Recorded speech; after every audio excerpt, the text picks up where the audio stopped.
Yes, guys, how you doing? Welcome back to Distractions Are Us. I hope you're okay. I hope you're all doing healthy and wonderful things with the people that are wonderful and healthy around you. That's the worst intro I've ever done.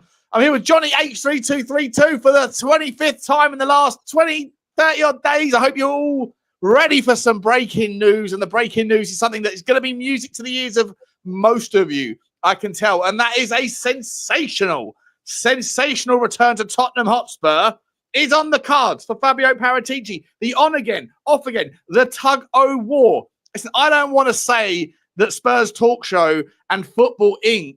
breaks news stories ahead of the curve, but everybody else has been saying it's gone, it's done, and maybe it still is, but ultimately, we never gave up the hope. We brought you I think it's like the 8th time in about 2 weeks that I've said it's on, it's done, it's gone, it's con, it's Ferran, it's Mon.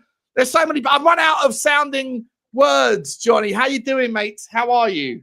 Listen, mate, this is music to my ears. It's almost like a national holiday, right? If you come okay. Yeah, he was the Don, then he was the con, right? Then he was gone. Back, then he was back again, then he was gone. Yeah. Now it's on. It's on, Paratici. He's on, right? He's on, right? Listen, if he goes, Kulu will be gone. Listen, he took Kulu to Juve. He took him to Spurs.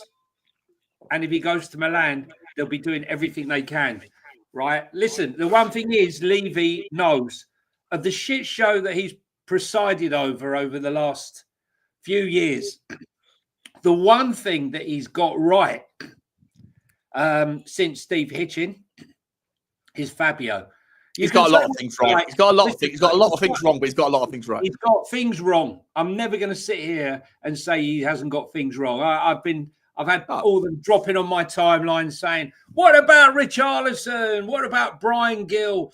And I said, "Yeah." Sorry, I was talking about Daniel Levy when you said the one thing Daniel Levy's got right. I'm like, well, he's got a few things right. He got Beyonce right. But listen, Fabio, when they're looking at and they, oh no, he didn't sign Vicario. Yeah, Johan Lang just picks up an Italian out of the blue. He's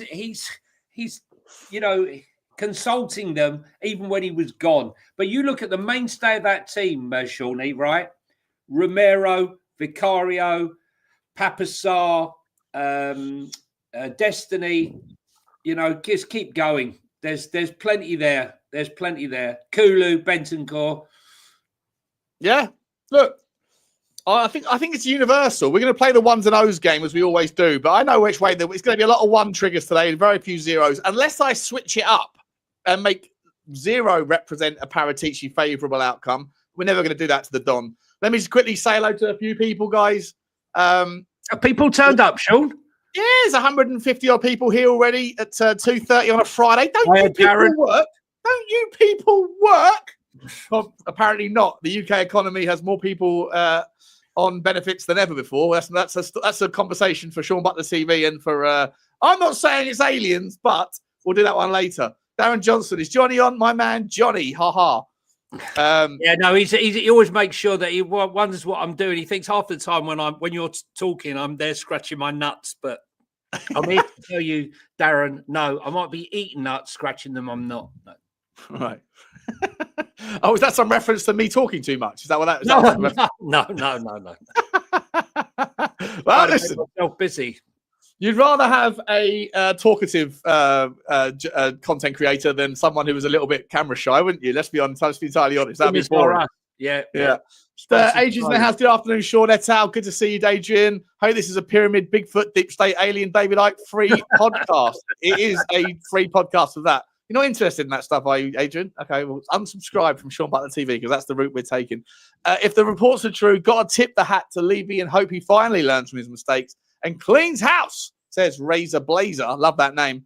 That means Mun, Langer, and Ange got to bounce.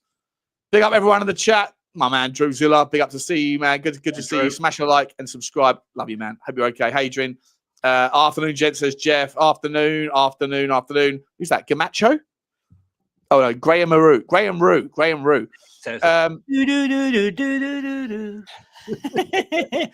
for 21 months, the loyalty continues. This one, this is a fascinating development. The power struggles must be real at Spurs. Does the Don replace Langer?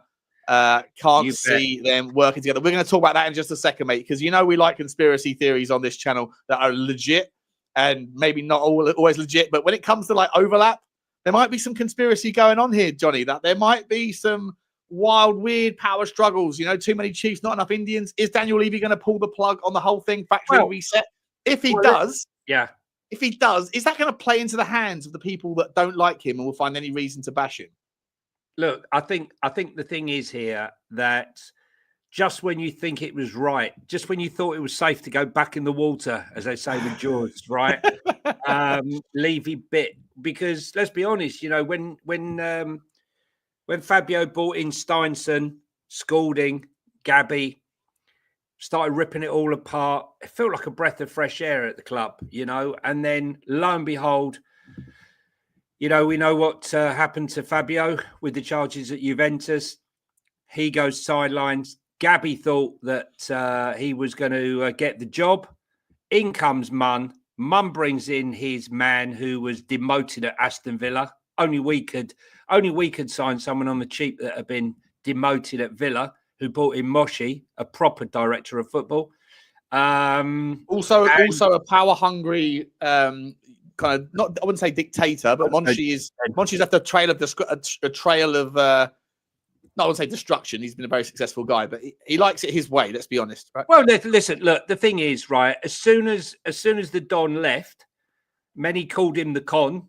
I called him the Don from early days for what he was doing behind the scenes, what most people couldn't see. Gabby unfortunately left because he was sidelined by Munn, who brought in Ange. I mean, Lange? Why would you do that when you've got a guy who's been working within the club structure, has been there from the off, understanding how everything's being transformed, and then you get rid of him for a guy who's been demoted to the Aston Villa under-21s. And then Steinson left, who was instrumental in getting a lot of the kids to sign. He was sort of a liaison with the kids. He's now moved to the new 49ers group up at Rangers. He's moved in there. The only one that's left... Sorry, who has? Steinson. Yeah. Steinson, yeah. He's gone. He's now at Rangers. And the only one that's left is Scalding, who we bought in from Rangers after he recruited Calvin Bassey and a few others there. But look, I pray it's true because, you know, no disrespect, but, you know, before he even left, before any of this broke, Fabio was a bit of a cult figure amongst fans, you know, being seen, you know, on his phone, a.k.a. Harry Redknapp, mingling with the fans, getting pictures with the fans. You know, I mean, let's be honest, Lange is more exclusive than the Scarlet Pimpernel, you know? let me ask you this, mate. Let me ask you now this, and again. we've got to play devil's advocate a little bit today, right? Because otherwise we'll be a little bit repetitive if we're saying the same reasons for Paratici and all that stuff. But I want to play some games with you. And we're going to go through the signings of Paratici under his tenure and the signings. Obviously, it's a lot more time and therefore a lot more water under the bridge. Paratici versus Langer. And I'm going to be asking you some very real questions that I need some sincere, authentic answers from you on. Such as, because you have to give credit for Langer on certain areas, like certain signings that have been sensational, such as Lucas Bergwall.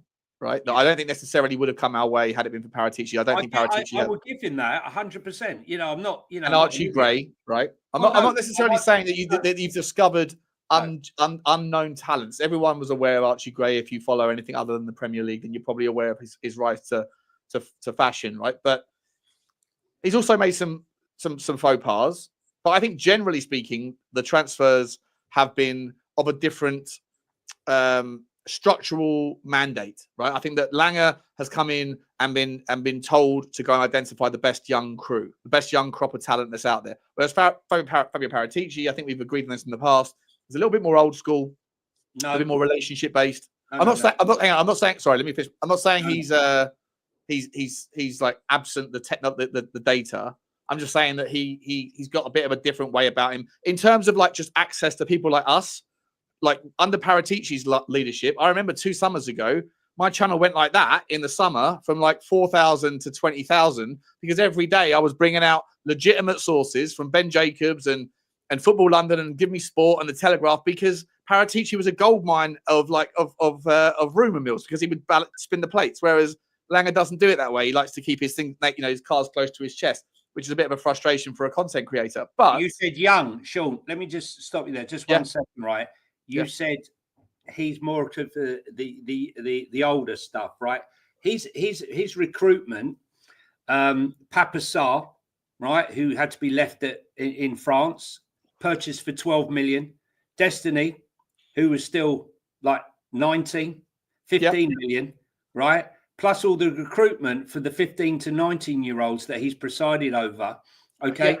He had 2 strategies, right? One that you could see that was of relative interest to the Spurs fans, i.e. players who are actually going to come on the pitch and play. And that we've heard about, we know about, and that you can get excited about. Then the other ones who, you think, right, well, who's this? This is no interest to me. This is for 4 years, 3 years down the line. It's of no interest to me. But when you see the fact that this Tottenham Hotspur recruitment centre was letting players go who were in our borough, right under our noses, going to Arsenal. Let's start there. Let's start there. Let's start. That's a perfect way to start. That was one of the questions I have for you. Before Paratici came in and had a word in the shell of Daniel Levy and convinced him to rebrand, refocus, restructure the youth and pay the money and all these things that we have to do, and we're not really sure that you might be sure the details on, but I'm not sure of I asked you this on the last show, like, what did that look like? Because you can't pay a 15-year-old or a 16-year-old 20 grand a week, even if he's the next Messi. At least legitimately, you're not allowed to under contract law in the UK or Europe. Like, obviously, there's ways around it, but that's why I was asking, like, what did that structural change actually look like in tangible output? But let's start with the idea of, like, who did Tottenham have that left us? Like Noni Madueke, for example, a good example, right? But like, I'm sure you can fill us in on the rest. Who left us that was in our under our purview, that went on to achieve magical things, or that has kicked on with their career that we had and we let go because of Hitchens' failures and the previous Kamolis and all those sorts of guys? No. What actually happened was he came in, Paratici, and ripped up the work that Hitchen had done, much to his annoyance. Then he goes to Levy and said, look what he's doing. And he said, well, if you don't like it, and then he's gone, right?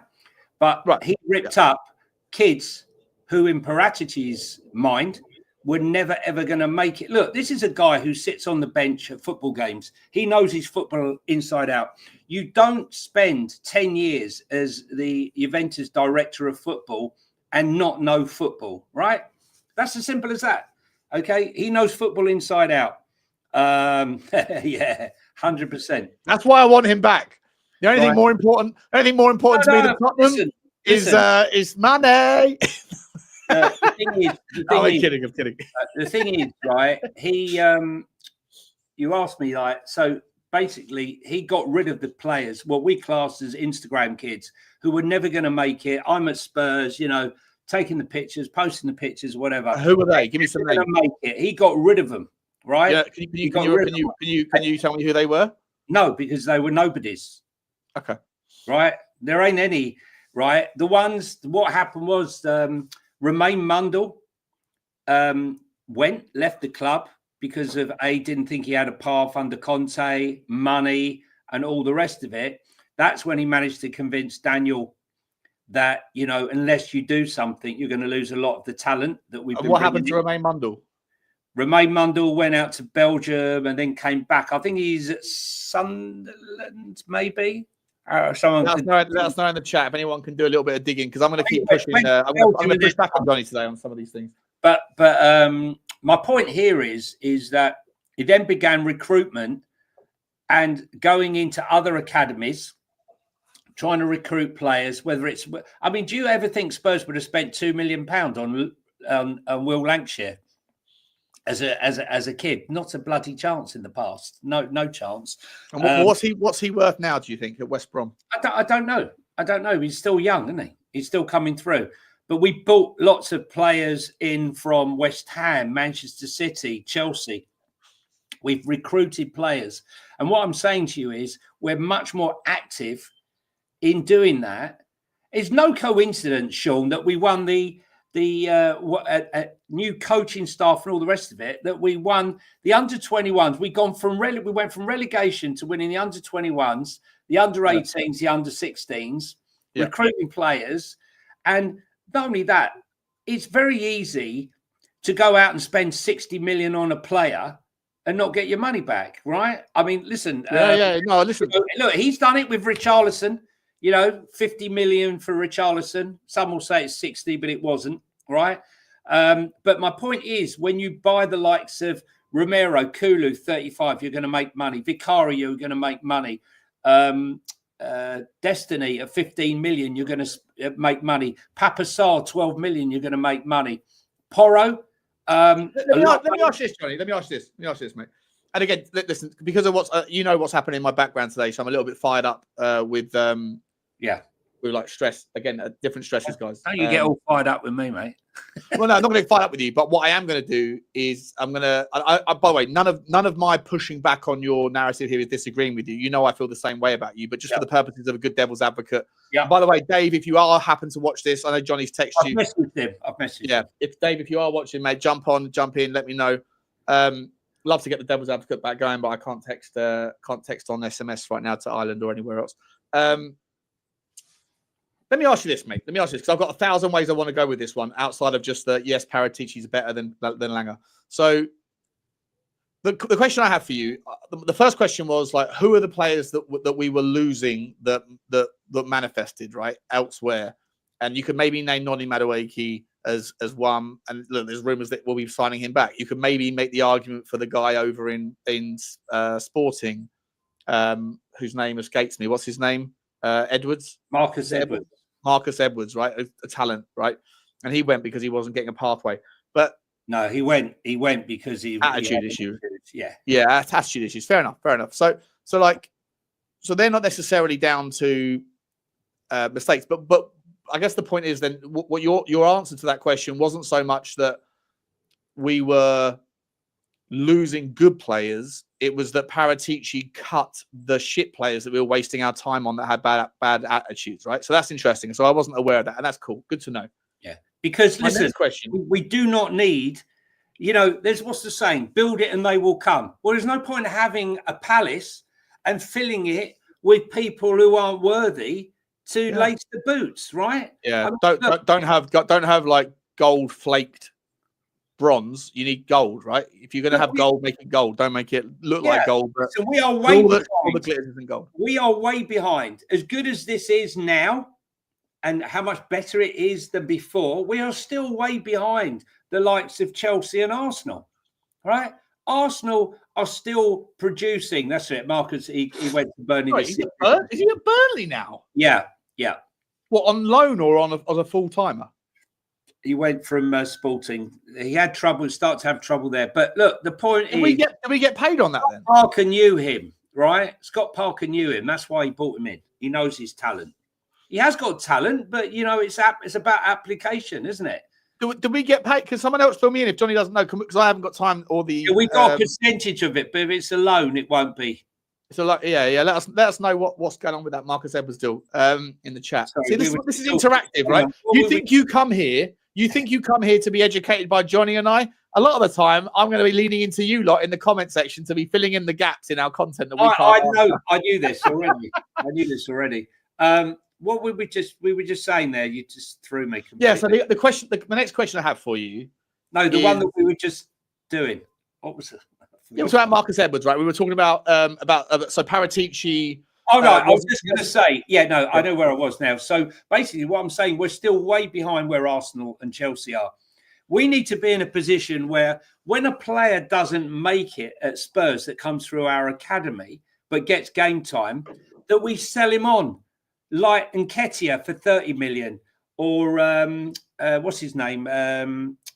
Alex Iwobi for 35 million, or Reece Nelson, or and there's a whole stream of talent that has given them a few games. They sort of build them up. Thanks very much. Off you go. Chelsea, non-stop. Chelsea have raised hundreds of millions of pounds with the players. Spurs are not at that stage yet. We're still struggling to get. I mean, yes, we got 20 million pounds for Oliver Skipp, and that was, it's always medal worthy. Yeah. That was always medal worthy. But we are not producing the level of talent. Yeah, but what I'm saying is, we this club should not be in a position where we're producing 1 or 2 average players and 1 superstar every 20 years, 15, 20 years. That's not what this club needs to be. I hear you about that. I hear you on that. If we can produce a conveyor belt of talent, not every single one being a regular every time, but contributing. First of all, if they make the first team, what that gives us is an opportunity. When we're spending 150 million in the transfer window, we're only buying 2 players, not trying to spend 150 million over 6, 7. We're talking about that non-stop. Yeah.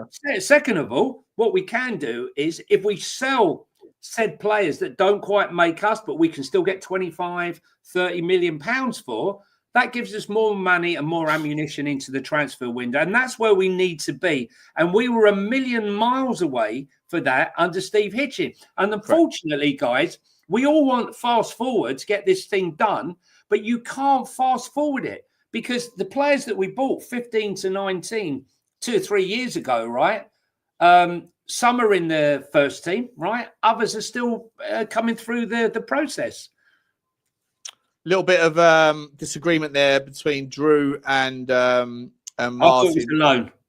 Like, they're both saying it's a loan. One's saying an obligation for £9 million, and Drew's saying he's not sure. But we got an Arsenal man in the chat here. Good to see you, mate. What I would say with regards, 100% right. That's what I've been saying all the time, non-stop. He's spot on. There's one, he is. There's one thing I would say about Arsenal, right? And I think it's the same with Chelsea. Chelsea have got a phenomenal ability to be able to buy players that turn for good money that turn out to be duds, and then when they sell them, maintain that access to peak valuation. They did it with Kai Havertz in Arsenal's case, right? And I don't know how my Gunners feels about Kai Havertz, but I watch a bit of Arsenal content because I find it as basically divisive and argumentative between themselves as a lot of Tottenham content is, and I find it funny. But Kai Havertz for me is nowhere near a £60 million player. He is their version of a Richarlison, but they're just using him in a weird position. And this versatility, like jack of all trades bullshit. No, just go and get someone that you need to fill a hole that you know is perfect at what you need to build, especially if you're going to give as much time as Arsenal have done for Arteta. So I think that's one of Arteta's biggest mistakes. Not that he hasn't done okay, Kai Havertz, but for the money, you know, and what you're trying to achieve, you need something specific. Anyway, my point being, you mentioned Arsenal being able to sell the likes of Iwobi and is it Nketiah, Havertz, Travanelli or whatever, the guy we played against in one of our European games as well. There's loads of them, but I'll look through. The point I would make is that I wonder whether or not, you know, we were talking about like the idea of Matisse Tel coming from Bayern Munich is like, well, I've said it a few times, it's like Harrods Tupperware, right? You're paying a lot of money for the same thing as you can get elsewhere just because it's got a Harrods brand on it. And I wonder whether that's the same with like some of the English teams, like an Arsenal or a Chelsea. They have this kind of, Chelsea have this ability to go, well, it's not the player that's bad. It just didn't work out at Chelsea. But the fact that Chelsea paid 60 million for him means that he's worth 60 million. So we'll go again. Can I add some more here? So we got Emil Smith Rowe, 31 million. Yeah. Nketiah, 29 million. Aaron Ramsdale, 21 million. That's just this season. Last season, Florian Balogun, 30 million. Right. Granit Xhaka, 15 million. Matt Turner, 8 million. Palomari, never, hardly got a game, 6 million. Right, but I mean they're not all coming through the academy. Hang on, let's go back a little bit further. Listen. Well, hang on. So I just want to finish my point, Max. I'll take what you're saying about Arsenal, right? But again, Joe Willock, 30 million. So there's this argument that that you pay more because of the club that's produced the players, right? And I don't think Tottenham are in that place yet. Even with Harry Kane, right, the best player that's ever lived. Obviously, I know there's 1 year left on his contract, but £100 million when the geezer's gone and scored, what is it, 80 goals in like 80 games or whatever. It's just madness. And Bayern Munich would look at that €100 million and say, best 100 million ever spent. Arguably, in fact, the greatest player to have ever gone for £100 million plus €100 million valuation and actually delivered value, right? Because there's very few of them that do. Apart from Gareth Bale's delivered. Yeah, he did as well. Yeah, and but there is that kind of consideration that Tottenham don't have that ability to command the value for players that you don't want.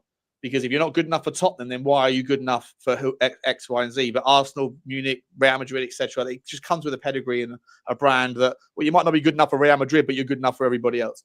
And I would say, so there's that part of the equation, right, to consider here. I completely also subscribe and agree with you that we've spoken about it ad nauseum, but the massive problem at Tottenham, like whilst I give credit to Daniel Levy for a lot of the things that are good about the club, I also am happy to criticize him for a lot of things that are bad. And one of the biggest elephants in the room around our revenue generation is the inability to develop money, to like receive income through transfers. We don't do it. We spoke about this yesterday. 3 players in the last 20 years that have actually returned a profit that weren't through our youth team, and our youth team doesn't deliver enough. Problematic, massively problematic.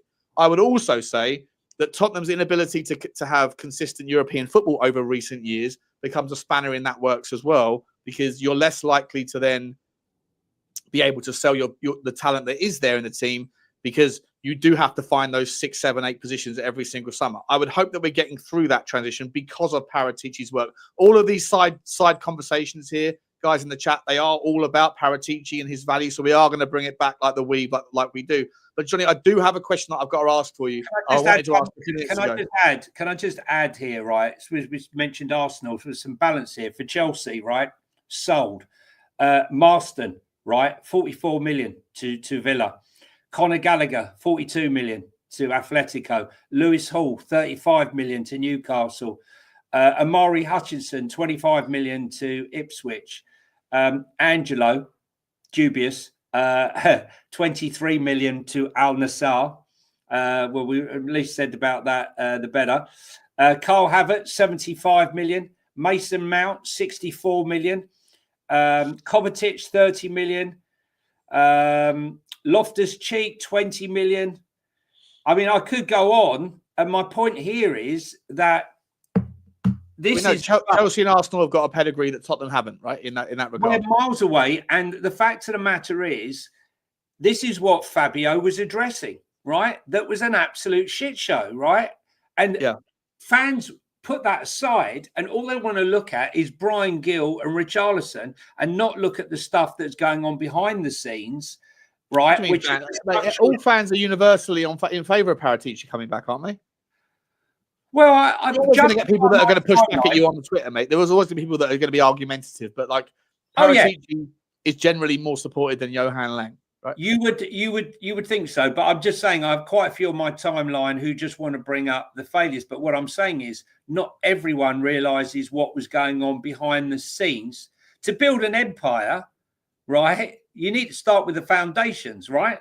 Without the foundations, it's all smoke and mirrors, and it all comes. That's the question I want to ask you. That's the question I've been trying to ask you this for the last 25 minutes.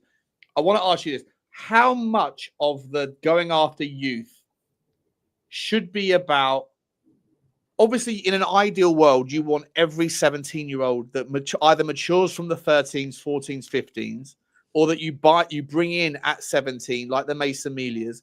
How many of them, as a percentage, what ratio? Is it the 80-20 rule that you're buying these players in because you've seen enough about them wherever they are to think that they can actually break through, right? Versus we're just trying to use this as an opportunity because this player probably won't get ahead of Harry Kane and blah, blah, blah, blah, whatever. Right? But at the valuation that Mason Melia or the valuation of a Lancashire or whoever, the people that we're bringing in that have, let's be honest, we're developing the final piece of the puzzle, but the talent was formed elsewhere. Lancashire didn't come to Tottenham at 8, right? most of these players come in at some point. He was at Arsenal. Right. So most of these players have proven themselves to get through the filtering process. Let's be honest. My cousins, my second cousin. So I've got a cousin called Paul. His kids, he's got 5 boys. I think all 5 of them have been at Tottenham's youth system, right? All 5 of them, or 5 of them didn't make it to well, I think 3 of them still might be there, but they're younger. But long story short, that there's like it's like a gold filtering process, right? Like you go and watch Gold Rush on Discovery. You put a lot of shit at the top and a few gold nuggets pop out the bottom. That's how it works with youth football. Most parents, unfortunately, and the kids get expectations that they're going to make it because they got signed on a whatever, right? But ultimately, mate, the reality is that only a couple of the 100 that you bring in every year are ever going to make it to the next year. And then on that, the same filtering process happens, and the same filtering process happens after that. My question to you is, what percentage of the players that Tottenham sign at 16 and 15 and 17 are expected or are signed because there's an expectation that they're good enough to actually make it into a top 6 team in the toughest division of the world, versus let's just think that we can pay 500 grand for this player and probably, maybe, hopefully sell him for 4 million quid in a couple of years' time because he's good enough to be a professional, but not good enough for this standard. What do you think the ratio of this youth-centric model is like when the boardrooms sit down and talk about this?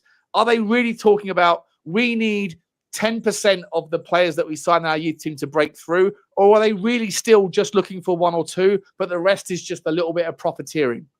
No. Listen, look, the numbers was fuck all, 0. We weren't producing nothing. We produced Harry Kane, and even that could have got away. Even that could have got away from And it would have got away if it wasn't for Tim Sherwood, right? Yeah, well, so, there's decisions that are being made outside the club. Look, I'm not saying this, but where we were before, we're producing nothing.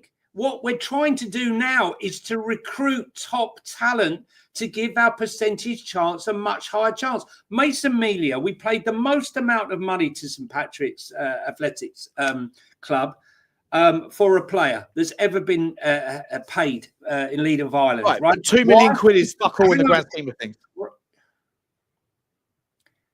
Right. It's the most ever paid for a player out of Ireland, right? There were clubs in Europe. Celtic were doing all they could to sign him, okay? We won the day, okay, on that one, okay? Youngest player to ever score in Irish League of Football. Youngest player to score a couple of weeks ago in the under-21 games for Ireland. He's a talent. I'm not saying that he's 100% going to be a first teamer. But I know you're not. I know you're not saying that. What I'm saying to you is that we recruited Troy Parrott, but Ange didn't give Troy Parrott a time, right? He should have been. Was Troy? He's a perfect example, Johnny. You've asked me a question. You've got to let me finish. I won't, but I'm saying that he is a perfect example. Troy Parrott is a perfect example. Good enough to make it, but not good enough at Tottenham. But he wasn't given a chance, mate. He was outed. Right? Why wasn't he brought back to the club instead of Dane Scarlett? Right? He could have been in the squad. Okay, he could have been in the squad and given a chance in the squad to prove himself to January. Then sold him in January had he not married up. Right? So like Dane Scarlett, then another perfect example. Yes, but Dane Scarlett isn't banging in 17 goals in the Dutch league, is he?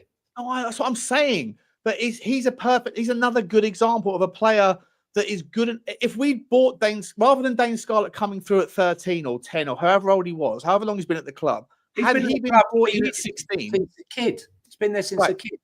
Okay, but imagine he'd been signed at 16, like Will Lancashire had, right? And then he comes in and he's not good enough for Tottenham, but he's good enough to go on to be a professional somewhere else at a championship team. That's my whole point. That's my whole question. My whole question is what percentage? But we don't have a percentage, Sean. Right? We don't have a percentage. It's fuck all. Right? Because we haven't been producing anything until 3 years ago when we started ripping the shit up and trying to create a space for these kids for a model. It changes the whole financial model. First of all, for FFP, PSR, raising the money. My question, Jonny, I'm not disagreeing with you. I'm leaning into your knowledge of the youth because I don't have it, right? Yeah. I'm not as invested in the youth as you are or Dave is or No, whatever. what I'm trying to say to you is beforehand, we weren't producing anything. We're creating no money. Correct. We're spending all this money. We've got this beautiful building and it's a shit show, right? So we've cleared it out, okay? But the transition between youth football and first team football under a manager like Ange, right? I'm going to get into trouble here, right? I don't believe Ange is fully subscribed to academy football. He made the comment last year, none of them are good enough, right? Got reprimanded for that. He's had to play Archie Gray and Bergvall now through circumstances, thank God. But my point is here now is there this recruitment process of young players. You can include Bergvall in that because he's of his age. You can include up 666. What's that? I'm missing that one. And that's a reference to the stream I did the other day when someone said, "Hey, not being funny, Sean, but who was that walked behind you?" And I was like, "Look, we've got better talent, right? We've got Alfie Dorrington, we've got Callum Uluwesi, right? We have talent, right? Will that talent see the light of day at this club? That is the question. Under this manager, I don't believe so. I believe we need Europe to have these players to have a chance of coming through. We need a strict and well put together and well thought out loan system to nurture these players to the next stage of their development. Whether it's Alfie Devine and Vuskovic out in Belgium, okay, or it's any of the other players like Phillips, who's getting game time at Stoke, who will give us a value. We didn't play fuck all for Phillips. So I think so the person saying, "Aren't you both agreeing with each other?" I think we are agreeing with each other. I think we're coming at it from different perspectives. First of all, like I said a minute ago, I'm not disagreeing with you. I'm leaning into you because I don't follow this. I don't know how good Uluwesi is. I don't really. I mean, I've seen. We. That's the point. Neither do we at this stage. We see him. I go and watch the under-21s, the under-18s. Yes, they shine. Yes, they look good. But the step up to men's football is another. Right. It's another thing, you know. Like someone like a Dane Scarlett, who has had umpteen failed loan deals. Yeah. Again, he's a problematic example because he is someone that's come through from a kid. But there's a shitload of players that we've signed that are the likes of the Voskovićes, right? Which we haven't developed. The likes of Mason Miller, we haven't developed. But we're bringing them in on the hope that they end up with our proper scenario.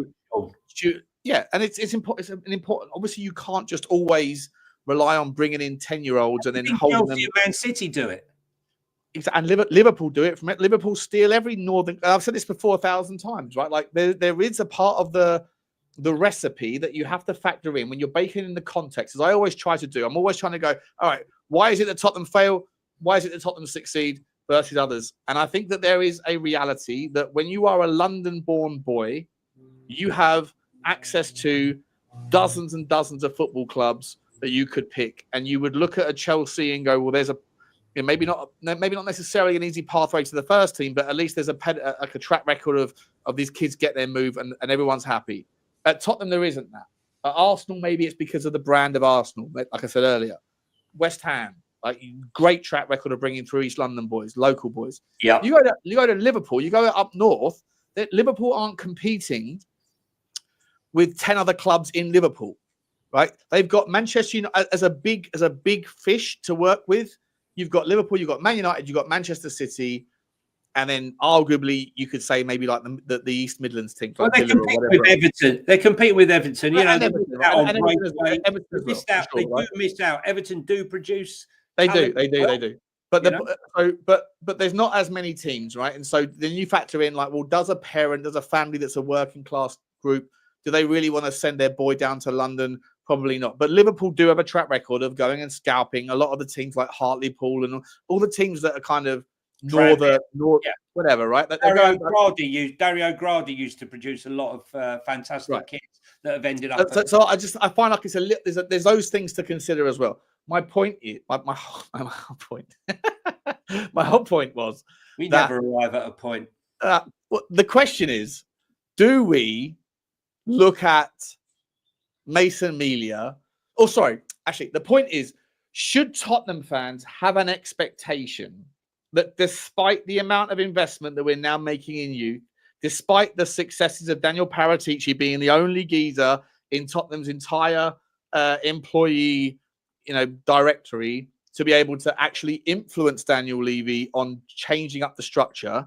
With all of that said, and all of that being a wonderful thing, and we hope that it will continue, especially if he comes back. With all of that said, are we really going to expect that a significant slice of the players that we're signing as youth team talent that's closer to the age of being ready to actually make it at Tottenham? Or is it just an attempt to level the playing field of our player trading transfer revenue stream? That's the thing I'm trying to get to. Is Mason Melia might be the guy that you pay $2 for and he becomes £100 million player. Sean, they're the same thing, because look, what you do is you shoot for the stars, right? And if you land on the moon, you're still profitable, right? I get you, mate, but you're not. I don't think you're hearing me. Like, I am hearing you. Should Tottenham fans have expectations that all of the players? You're asking me to tell you what percentage are going to make it, right? Even the Spurs board don't know what percentage of them are going to make. But if you don't recruit the way that we have been recruiting, right, the last 2 years, we would be nowhere, mate. We would be absolutely nowhere. We'd still be having all the kids that were on our doorstep, the talent, going to Arsenal, going to Chelsea, going to West Ham, going all over the place, instead of being on our doorstep and us uncovering the next Harry Kane or the next gem. And what we're doing now is we're trying to recruit those players on our doorstep back. Coupled with that, we're trying to bring in the best talent that we have scouted that is available, that we feel that we can get, whether it's a Mason Melia or where it's a. Now, the idea is that, please God, that a percentage of those will make the first team, and the ones that don't will give us income to go and buy better players. I hear that, mate. I hear that. As opposed to doing fuck all before. And I hear that as well. I'm just saying, like, the expectations versus reality, okay, is what I'm trying to get. The concept here in my mind is that everyone is now, if we're talking about Paratici and the lion's share of the value that Paratici has brought in is identifying his known market, which is Italian players or players that play in Italy. It's not just Italy, though. That's not true. It has been, for the most part. Hang on, Johnny, please. I just want to land something. For the most part, Italy, in terms of established players, and then on top of that being the guy that has rebranded our youth team. And yet most Tottenham fans that have a problem with Tottenham inherently, most channels that sit there and find any excuse, right? Newcastle win the cup. Well, let's turn that into a Levy out stream, right? That kind of shit, right? Which you see all day long. And there's influence from those people into the zeitgeist, and the fans that are fed up, and Tottenham are always going to disappoint because, blah, blah, blah. And I think a lot of that's down to expectations. And I think that I said this before. I think that expectations are dropping at Tottenham for the first time in 6 years, which is a nice thing because it means the next guy is going to inherit a better environment to be able to succeed.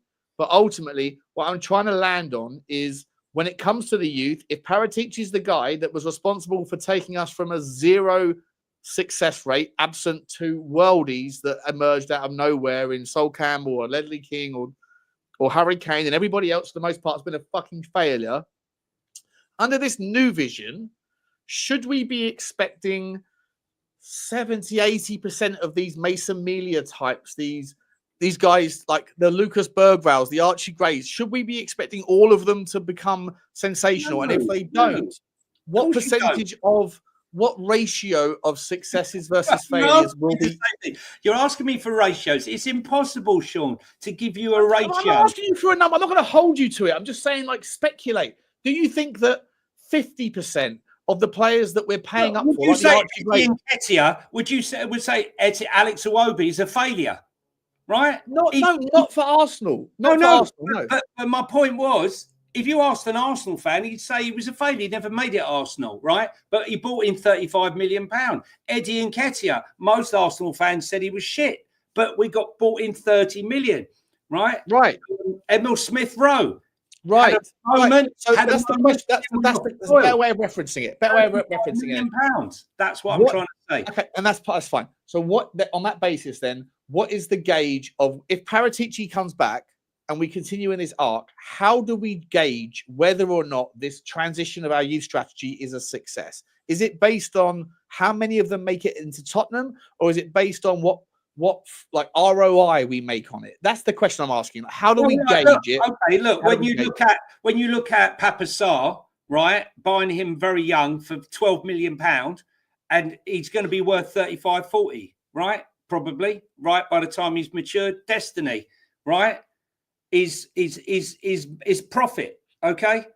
There's plenty of players that profit. You know, if you're spending, like we bought Mason Melia 2 million euros, including add-ons, right? If he makes it.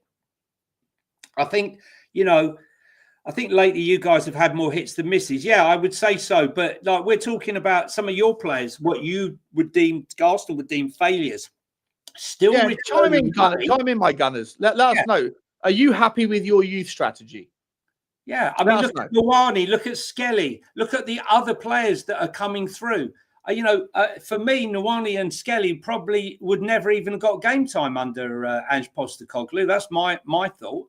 But we need to be where Arsenal are, even if we were 50% of where Arsenal are in their academy and their youth. And let me tell you, I'm not going to go through all the players that are still coming through. Arsenal have just lost a couple of players to Man United. The 17-year-old kid, I'm trying to think of his name now.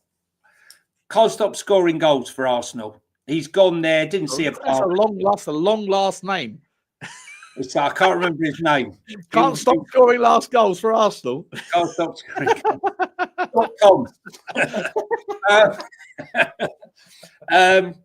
But we're not at that space. We're not at that place right now, and I'm a bit frustrated. And I've got to be honest with you, I'm seriously worried, Sean, that a lot of those players that I've watched come through in the last 18 months are going to hit a brick wall. And come the summer, if there's no European football, their agents might be saying, you know what, you're never going to get any game time here. You're never going to get any game time. You're going to have to leave. But that's part of the dice that I'm rolling, apparently, according to Alpesh. That's why I didn't want to sign Tell. Just let me finish. That's why I didn't want to sign Matthias Tell, not because he might not go on to become a player, although I think we don't need to spend that money on him. But why would you sign a left-sided player to block when you've got Archie Gray, when you got Mikey Moore coming through, you got Odeberg coming through, Son's still at the club, are we not one eye? Why buy a 19-year-old for 50 million who's unproven, as opposed to a 17-year-old, 18-year-old in August who is actually playing? Carry on talking, mate. Sorry. This is my mum. 1 second. Sorry. It's a contentious issue, right? We all would like to see more of their youth players make it. The truth is, not enough make it, which is the problem that we've got at Spurs. You look at Liverpool now losing Trent, but look what they've got coming through. They've got Conor Bradley coming through.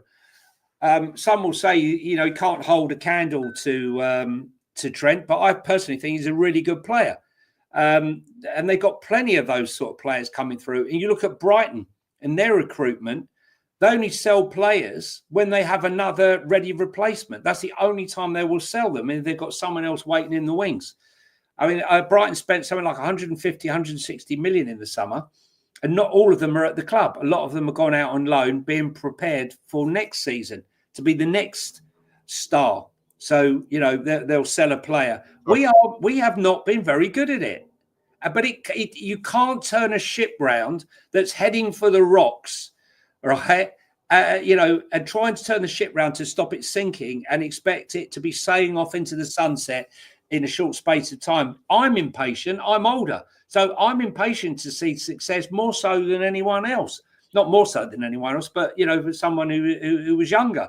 But I just think that better to be in the position that we are in now with a mindset to try and get the right players in than the shit show that we've been producing, really.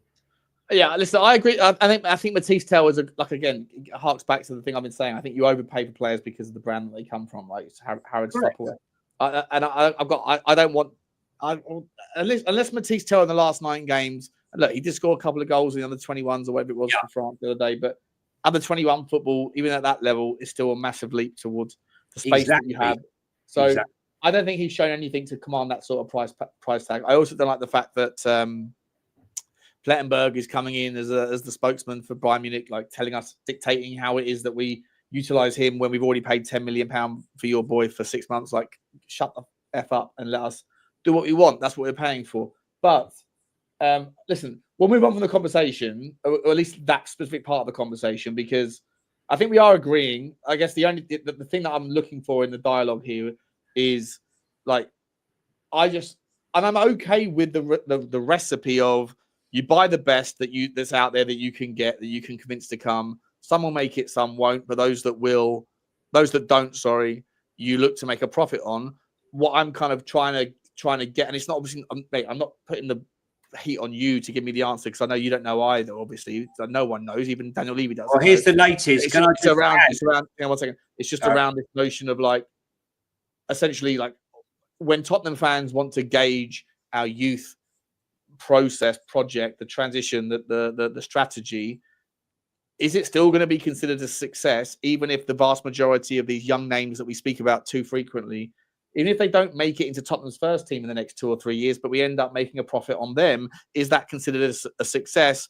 I would argue it should be, but I would also argue that fans that are looking for reasons to moan and complain will sit there and say, we've been speaking about this guy and we ended up only getting £5 million from him to go to, Port Vale or whatever, right? Even if that happens, and then 5 years later the guy turns into a late bloomer and becomes a worldie, then you'll get the people that will come back and haunt the story by saying, we fucked up by letting him go. You can't please some people, but I'd love to have some impression of what people. I'm not just saying this to you. I'm saying this to people in the chat.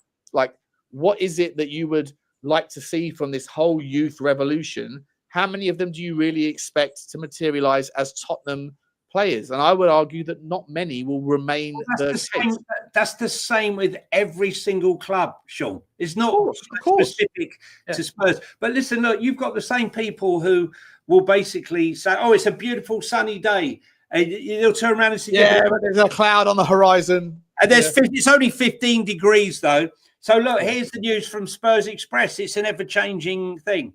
Tottenham Hotspur have not held talks over Fabio Paratici's returning to a full-time position at the club once his worldwide ban ends. Matt Law. I was going to say Spurs Express we can dismiss, but Matt Law we shouldn't. He knows what he's talking about. So yeah. So look, who knows? I mean, there's so many stories going around. I mean, Ange's been sacked 14 times in the last 2 weeks. We've signed Iriola, Thomas Frank, Marco Silva. We've been linked with anyone. Yeah, we have. Johan Lang actually did try to get Thomas Frank to sign for Aston Villa. So bear that in mind. You like Thomas Frank, don't you? I do like Thomas Frank. I think tactically he's absolutely superb, but probably very underrated and looked down upon by the Spurs contingent, and they will look unfavourably. I think there will be a small percentage who will say he's a very good manager. I believe he is a very good manager. What you see with him is once his heart's been ripped out through injuries or sales, he has to reform his strategy and how he sets up the team. But a lot of people won't be happy with him. Yeah. Guys, let me just take this opportunity before our next argument to over nothing, by the way, we both agree on. Oh, wait a minute. I agree with you, but let me just ask you guys to get over from Spurs. There's 400 people in the house on this Friday afternoon. Lovely to see it. Make sure if you're watching this via Spurs Talk Show that you get over to Football Inc. The link is in the description. Please get over there. Even if you don't particularly want to the comments that are coming up or whatever, just go over there and smash the like, smash the subscribe. Love to get Football Inc. up to 1,100 subs before the end of the month. That would be sensational if possible. I think we're on about 1,050 or something right now, something like that. So please do us a favor and go over there to Football Inc. Get over to Insta. If you are on Insta, then you can follow Talking Tottenham 1882. Johnny's home of his wonderful match day content, and also Johnny H3232 on Twitter, on X, and also Spurs Talk Show on X as well. We're not streaming to Twitter today because it throws the numbers off. I wanted to see more what the numbers were looking like just on YouTube. Also, Sean Butler TV link can be found in the description. Anything to do with Spurs or football finance generally can be handled over there. And obviously, as some of you will know, then you can also find conspiracy content. And I'm also going to be starting a channel called Have I Been Hacked that will just document all of the various trials and tribulations of my.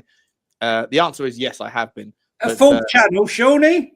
Yeah, well, it's either that or just put up a playlist. I don't know, but I've got so many different things. Because you know what? There's a million people out there that think they've been hacked and they don't get too much in the way of help. So you might find it won't necessarily be a channel. It might be on Sean Butler TV, but whatever. You can find it here. Just make sure you keep a dial out for the Spurs Talk Show, and you can find all of the access to all of the links that Johnny and I are working on together. What happens to what am I eating for breakfast? Is that one not coming off? No, not yet, because there's only so many ways that you can put out toast and jam and peanut butter, or I'll dial in an Uber Eats from the local bakery and a bacon roll. Let's move on to Fabio, because it's a lot of time on something that may or may not happen. Let's move on, mate. We've got some transfer stories for us today. The first big one is Christian Romero is increasingly linked from bigger and bigger names in the zeitgeist around the journalistic market to one of the Madrid clubs. It looks like that's the thing, right? It's either Real or it's Atletico, and that he, apparently the rumor today is that Atletico Madrid aren't willing to pay the £50 million asking price. And I read that and I was just like immediately dismissed it, because if you're sitting there saying that there's a £50 million asking price on Romero, then you don't know Romero and you clearly don't know football, and you obviously don't know Tottenham either. But the Atletico think they can get it for cheaper than that. It's a madness. I know he's only got 1 year left on his contract by the end of the season, so there's that consideration. But let's be entirely honest, Daniel Levy will never, ever in a million years accept anything less than, I would imagine, 75 million for that deal. But the good news is that if he does leave, Johnny, and I'll come to you now, if he does leave, then the top of the pops links are all about, and this is depending on him leaving, because it would require a space for a first teamer. Either it's Mark Guehi or it is Hoyston. Now, I mean, Mark Guehi, I'll be honest, is obviously a more established player, more experienced, and certainly more of a sample size of his quality at this level.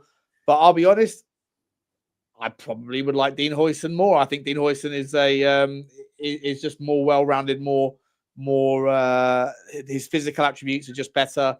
And I don't care about his age. I think that Dean Hoyston has got a far bigger ceiling than Mark Guehi. I don't even rate Mark Guehi that highly. I know a lot of people do. I think he's clumsy at times. I think he can be brilliant, but he can also be super clumsy. And I want a player that's in my centre back spot. I want a player that I can just rely on. You haven't got to be breaking kneecaps like Romero wants to do at times. I just want someone to be solid as a rock. And I think that Mark Guehi doesn't tick those boxes for me. I don't hate the player, Johnny, but I don't think he's as good as everyone else does. What's your take on that whole situation? When I first saw Mark Guehi as a youngster, he reminded me of a young Ledley King. And I was really enamoured with him. I thought, I was going to say, Terry, 2 years. There's no way he was getting down to one. Mark Guehi, I really, really like him. You look at that Crystal Palace defence. Now they've got the players back now. Big hole in the middle. Glasner's really got them playing well. He's got a nice tight ship. and I think he's a really good player. But for me, Dean Huijsen, the sky's the limit for him. I think he's going to be the mainstay of the Spanish team for years to come. Centre back, he's got everything. He literally has everything that you would want for a modern footballer. Great in the air, great with his feet, both feet, brings the ball out, great header of the ball, great attacking header of the ball, great football brain, literally everything. And if we were fortunate enough to get Adoni Areola to come to Spurs, the best chance we're going to have to get him, should Romero leave, we would have the money to actually buy Huijsen with the Romero money, and I would be happy to invest that money. I don't want to see another scenario where we sell Harry Kane and we bring in Brennan Johnson. I mean, come on, if we're going to sell, Romero, we have to be buying someone who's going to be the mainstay of this Spurs team for a number of years. And should we need to pay 65, 70 million pound for him, for example, at his age, we could have him for 4 or 5 years with still enough that one day he goes to Real Madrid or Barcelona and they would be able to pay that money to get him. But we shall see. We shall see. But Huijsen. Do you think that? So you think that Mark Guehi is of Romero standard? Do you? I didn't say he was his standard. I said he was a very, very good player. I think he's underrated. I think, look at this Crystal Palace team at the back. He really holds them together. Him and what's his name? The left back. Anyway, Tariq Mitchell. Tariq Mitchell, yeah. Good players, but sometimes the to and fro in between that has not been great. But no, he's a very good player. But the ceiling, the height, the power, the reading of the ball, the intellect for a 19-year-old, absolutely fantastic. Sky's the limit. And to be honest with you, if Areola does come, he's the one person that's going to get more out of Dom Solanke than Ange Postecoglou. And to have Dom and him in the same team, if Areola could bring them in, I'd be very happy with to have that scenario. Let's move that conversation along then. I don't disagree that. I think we both agree Huijsen more preferable to Huijsen Sauce, that is. Huijsen Sauce above Guehi. But for me, I'm just not a fan of Guehi. I just something about him. I just never really liked watching him play. I think he's got clumsy gene in him, and I think he's a good player. Don't get me wrong, but I don't think he's. You say he's underrated. I think he's massively overrated, personally. Okay. But let's move on to the story, because I've got a few other transfer strategies for you, mate. But I wanted to get your take on Areola. Stories out this week that he's rejected Tottenham. I just don't buy it for a second. I think that money talks, and he's limited by his resources at Bournemouth. Don't get me wrong, Bournemouth are doing very, very, very well, punching above their weight for sure. But look, the option of being able to play to manage at Tottenham Hotspur, you are going to get more resources. Those things for me, and also you're going to get paid at about 4 times more than you're going to get paid at Bournemouth. For me, I think it's if there was a concrete interest, I would imagine that Tottenham would be able to find a way to bring Areola in. Do you agree, or do you? No, I think I do. I think we're going to play progressive football. He overachieved in Spain. He overachieved, but with Bournemouth last year, their best finish in 6-7 years. He's going to overachieve this season. Recruitment's been good. Bill Foley's not going to let him go easily. But he's only got a year left on his contract, another year left on his contract. That's their fault. After last season's efforts, they should have been thinking about increasing it or extending it. I think he plays a more modern brand of football, and I think he's the guy that we want. Therefore, there wouldn't be a mass transition. He's your first choice, is he? He's my first choice based on the fact that he knows the Premier League. He's flexible. He plays an aggressive style of football. He changes it up. And yeah, I think with better resources and linking with him, I personally think he's got a better talent ID than Ange. That's my personal opinion. With Semenya, with him, and some of the other players that they've recruited. So yes, I would say. Is he the one who's picking those players, or is that like largely taken out of the hands of the manager? No, he's involved. He's involved. Yeah, he was involved with Hoisin for sure. Yeah. Yeah. Look, I mean, I'd be more than happy if he is the guy. I've got no problem with it. I think he's done very well. Vibes. I can't help it. He gives me Poch. He gives me 2014 Poch vibes. Overachieving Southampton, players that you didn't think, he's improved a lot of players, players that, you didn't think much of, are performing at a much higher standard. That's the vibe he gives me. Whether it be right or wrong, that's what he gives me. And I'm happy to run with it. Yeah. Sorry, Monster Munch. I love that. Love that name, and also the icon, the giant eye. I've had a Monster Munch for ages. I know, they're brilliant. Pickled onion, the greatest flavor. Actually, it's not. Space Raiders, for what it's worth. Space. Stick a little chat game here for you. What's the greatest underrated crisp? Corn-based snack, maize-based snack, whatever you want to throw in there. That's out there. I think that pickled onion flavor is the best. But I'm not going to give that title to Pickled Onion. I'm going to give it to Monster Munch. Sorry, I'm going to give it to Space Raiders, because the Space Raiders Pickled Onion flavor is powerful. It almost burns your throat when you're eating it. It's oversaturated. But thank you very much for the super chat, my man. You're saying only 1% of Prem Academy make it to the men's team. Yeah.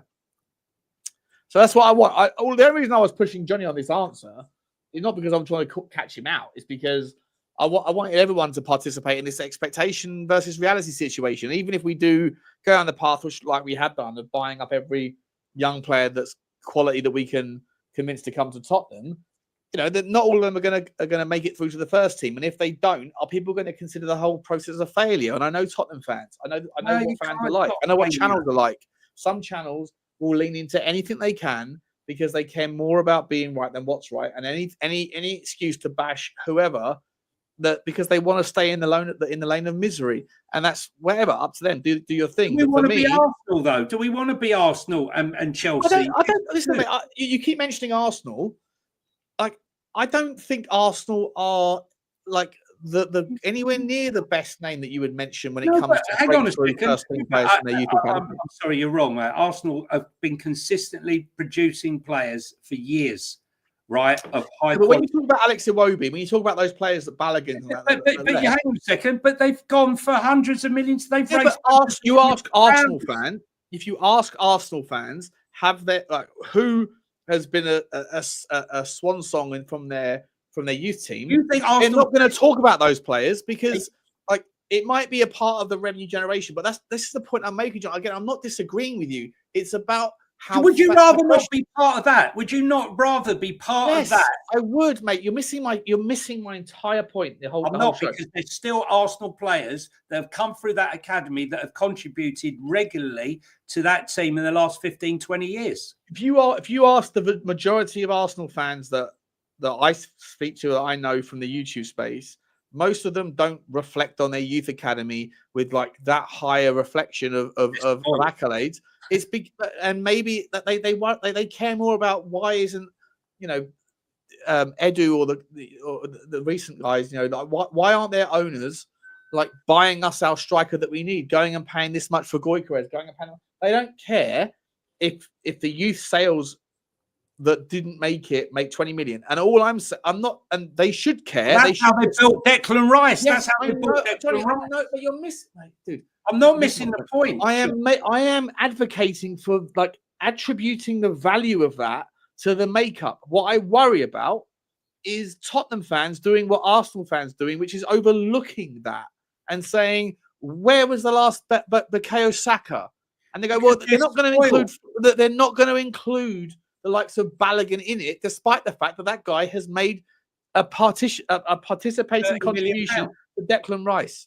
And that's why the reason I've asked this and harped on it, mate, is because the vast majority of the players that we're buying now at their 17-year-old stage, they're not going to make it into Tottenham's first team. But if we can go and get 10 million or 20 million for them, then most Tottenham fans will overlook that and say all of this youth transition, it's been a failure because only one person made it. Aren't they? But they're morons. Because, like, if you're producing 60, they produce 2 strikers that haven't made their first team and created £60 million, right? We produce fuck all. We don't produce anything. We're not producing anything. Therefore, the ground, we're in the mud. We need to be producing. Look, they producing Bukayo Saka right now. Bukayo Saka, God knows what he's worth. Nawani is going to be worth an absolute fortune. Skelly is going to be worth big money, right? And look at all the others that they've been producing, the youngsters that they brought in, the Brazilians that they brought in, like a Martinelli brought him in for threepence at a very young age. They've constantly done it. And we have been missing the boat. And that's why Arsenal are going out and spending the big money. And we're sat there wondering why we're not. Or our recruitment is not so good. You know, it's a big contributor. It's a big contribution. It's a contributor, but it's not the reason. Like, the reason why Arsenal can spend £100 million on Declan Rice is because they don't need 8 players every season. Well, because what? Because they produce players from their academy. Not for their first team. But they have, Sean. They have produced them. They've been playing. They didn't. Their back 4 was not signed by their first team, was it? Did not come through their youth system. Cherry picking what you want to use for the argument, right? Well, I haven't even finished my point. I said 4 words before you interrupted.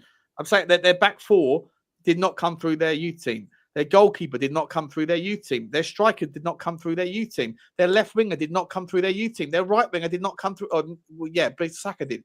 Saka, he did. Their midfield did not come through their youth team. So my argument is... So you're saying that you don't think they produce players? No, that's not what... Fucking hell, Johnny. How many times... They're selling them. They're selling them, Sean, to buy the... They are. Fucking hell. This is hard work today. This is hard work. I'm hard work.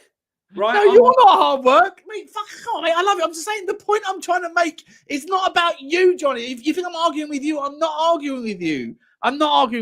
I'm saying that Tottenham fans and Arsenal fans, they don't remember that shit. They look at their youth team and say, what broke through? And I'm saying at Arsenal, very fucking little. And I don't care about Arsenal, but at Tottenham... We're here and we are down in the shit. Arsenal are up here and we are in the mud in comparison between the two. Arsenal fans are spoilt because they're spoilt and all they consider like they're choking every year. But we have produced bugger all. I know that, mate. The whole point I'm making, what I've been trying to make, is what I worry about is how the fans will interpret a youth-centric transfer strategy that doesn't materialize with many of the youth players materializing into the first team. Will it be remembered as a success? And I would argue when you look at Arsenal, the answer is no. Like I see all Arsenal content. No one is talking about the fact that we signed Declan Rice because we sold Balogun, because we sold Iwobi. No one is talking about that. They're saying, where the fuck is our Isaac? Well, I understand why they should rightly be complaining that they haven't signed a striker. 100%. It's madness, right? But that has got nothing to do with the fact that they don't produce talent through their academy. And quite honestly, right, you know, we are not a success in our academy until the academy players start coming through. But you have to look at the broader picture, right? Is signing a 17, 18-year-old Papa Sarr or an 18-year-old Destiny Udogie, they're youth players, right? The fact that we bought them for 12, 15 million, for me, is if they made the first team, which they are, if they're contributing to the first team, which they are, and if they're sold on for 35 million, great. But for the years previous, we've been an absolute flop. We've been a flop. So Martin Wilson saying we've had an unspectacular but decent youth system back in the day. Winks, Skip, Walker Phillips, Townsend, Bentaleb, Livermore, Corker, Carter's Vickers, Carroll, Mason, Onamar. Well, Josh Onamar has been a terrible. I mean, Josh Onamar was rated one of the top players in Britain for his age group, along with Reece Nelson. We've made how many people are ever going to? You mentioned it. Fair play. You mentioned Ollie Skip and the overvaluation of that. I think you could also make the same argument for Harry Winks. To be honest, I don't think he's worth 20 million. No, but the rest of them, nobody is going to remember any of those players when reflecting. We've got 9 million for Carter Vickers. And who reflects on that? Whoever reflects on that? No. Well, no, you won't. But I mean, if Carter Vickers was, for example, playing at a top team, you maybe would. But there's a lot of players that have to go down to the lower leagues to come back through the ranks to make it, you know. But that's unspectacular. Now look at Arsenal's and look at Chelsea's and look at, you know, some of the other clubs. You know, Liverpool hang on to a lot more of their players, I think, than Arsenal and Chelsea. I've got to be honest. But Liverpool in that fortuitous position where they can, and this is a situation that I hark back on Ange being a donut for. When you are in the rare times in the last 2 years where we've been 3-0 up, 4-0 up, like Southampton away, right, where the game is done at halftime. Correct. Yeah. Why not? Like, what possible reason do you not have for giving 45 minutes to, you know, to the players that are on the bench that are 17, 18 years old? Like, what's the risk against Southampton? So I completely agree and concur with anyone that would reference those sorts of sides of Ange.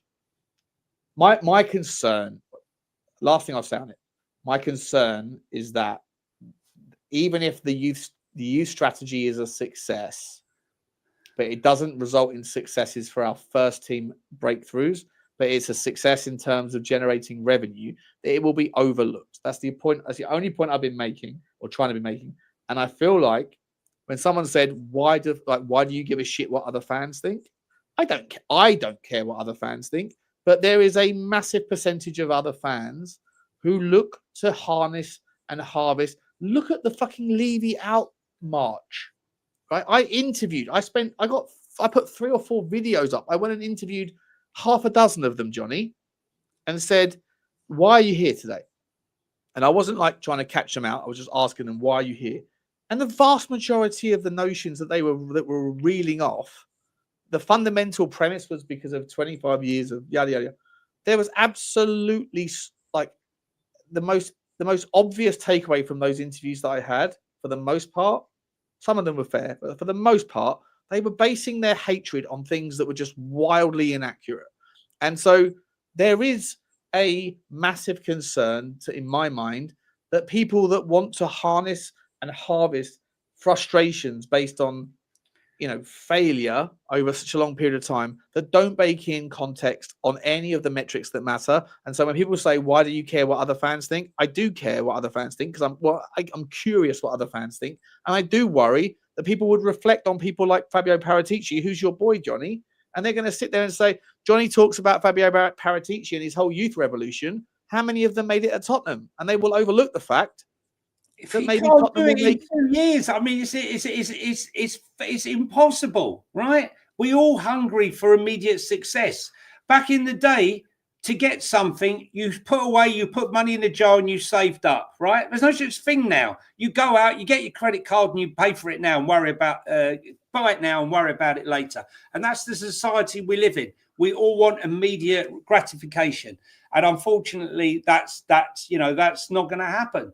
But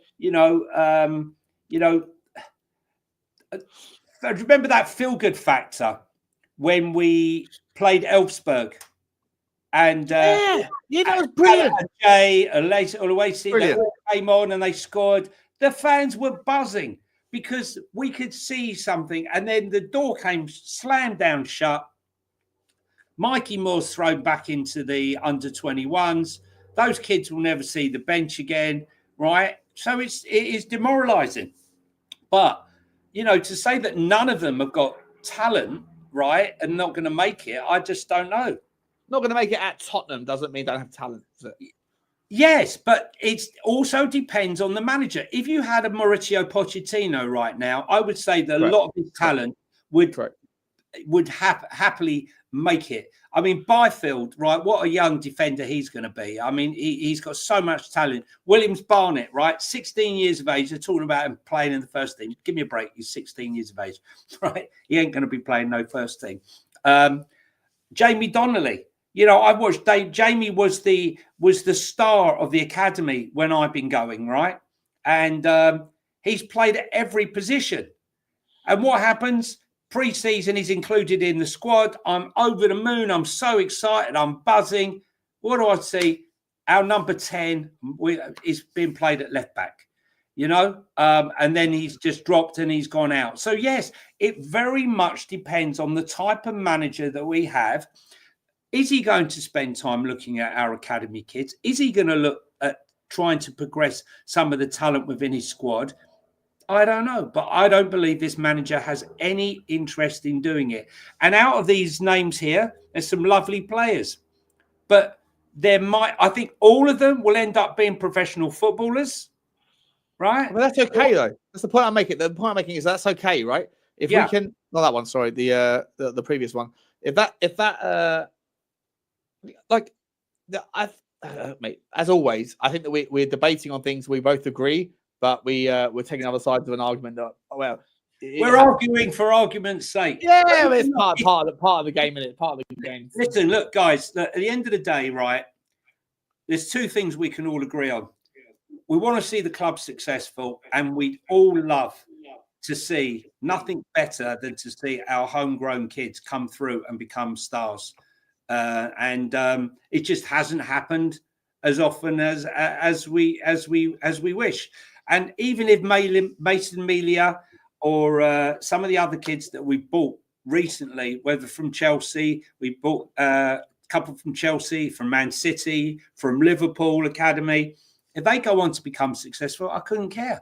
It's smart recruitment. Let me ask you this though. So one of the names out today is a guy called Stojković.